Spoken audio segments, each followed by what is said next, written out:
শ্রমিকরা আন্দোলনে নেমেছে, আমরা প্রথমেই ষড়যন্ত্র খুঁজতে থাকি।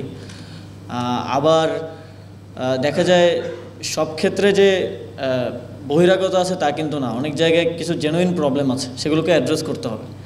আমি মালিকদের মধ্যে এই প্রবণতাটা দেখি যখন আমি কথা বলছি যে এখানে বহিরাগতরা করছে বা এখানে শুধু ইন্ধনে হচ্ছে। এখানে ষড়যন্ত্র যে নেই তাও কিন্তু না।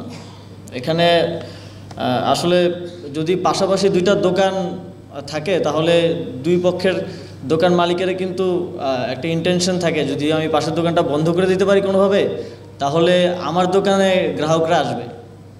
তো আমরা এটা কিন্তু অলরেডি দেখতে পাচ্ছি। আমার নিজের চোখে পড়েছে যে আমি ভারতীয় কয়েকটা গণমাধ্যমে এবং কয়েকজন কন্টেন্ট ক্রিয়েটরকে এই ধরনের কন্টেন্ট তৈরি করতে দেখেছি যে এটাই আসলে আমাদের ইনভেস্টমেন্টের শ্রেষ্ঠ সময়। কারণ বাংলাদেশে একটা পরিবর্তন এসেছে, একটা পরিস্থিতি তৈরি হয়েছে। এই পরিস্থিতিতে আমরা আমাদের দিকে যদি বাইরেদেরকে নিয়ে আসতে পারি তাহলে এটা আমাদের জন্য একটা ভালো সুযোগ। এখন আমাদেরকে ডিসিশন নিতে হবে যে আমরা এই সুযোগটা তাদেরকে দেব কিনা। যদি আমাদের ইন্ডাস্ট্রি না থাকে তাহলে শ্রমিকেরও প্রয়োজন নেই, মালিকেরও প্রয়োজন নেই, আমারও প্রয়োজন নেই, আমাদের কারোই কিন্তু অবস্থান থাকবে না।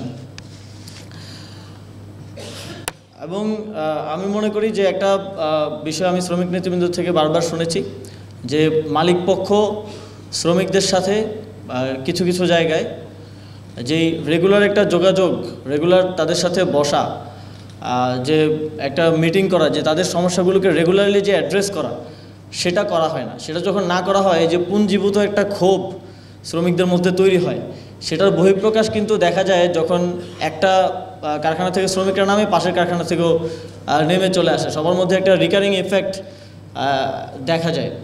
তো সেজন্য আমি আহ্বান জানাবো যে আপনারা শ্রমিকদের সাথে রেগুলার বেসিসে বিভিন্ন ফোরামে বসবেন, তাদের দাবিগুলো শোনার চেষ্টা করবেন, যেটা আপনাদের পক্ষে সম্ভব হয়, যেটা শ্রম আইনের মধ্য থেকে আপনারা করতে পারেন, সেই দাবিগুলো আপনারা মেনে নেবেন, যাতে করে এই পুঞ্জীভূত ক্ষোভটা বৃদ্ধি না হয়।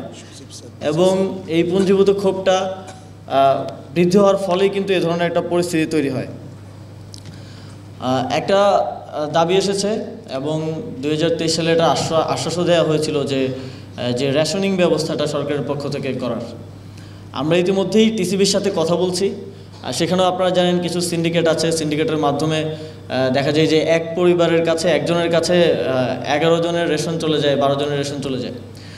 তো আমরা টিসিবির সাথে কথা বলছি কিভাবে যেই শ্রমিকদের যেই এরিয়াগুলো আছে যেখানে তারা থাকে সেখানে টিসিবির কার্যক্রম বৃদ্ধি করা যায় এবং কার্ড করে দিয়ে রেশনিংয়ের ব্যবস্থা করা যায়। এই বিষয়ে আমরা ইতিমধ্যে উদ্যোগ নিয়েছি এবং আমাদের কার্যক্রম চলমান আছে। ইতিমধ্যে আপনারা জানেন যে বেকার যুব সংঘ সহ আরও অনেক ভিন্ন ভিন্ন নামে যে বহিরাগতরা শ্রম অঞ্চলগুলোতে অসন্তোষ তৈরির চেষ্টা করছিল, তাদেরকে ইতিমধ্যে কন্ট্রোলে আনা হয়েছে এবং অনেক ক্ষেত্রে গ্রেফতারও করা হয়েছে। এবং আমরা এ ধরনের যারা শিল্পাঞ্চলের সাথে সম্পর্কিত না, যারা শ্রমিক না, যারা এ ধরনের কার্যক্রম ঘটাচ্ছে বা ঘটানোর চেষ্টা করবে, তাদের ব্যাপারে আমরা সর্বোচ্চ কঠোর অবস্থান নেব, তাদেরকে কোনোভাবেই ছাড় দেওয়া হবে না।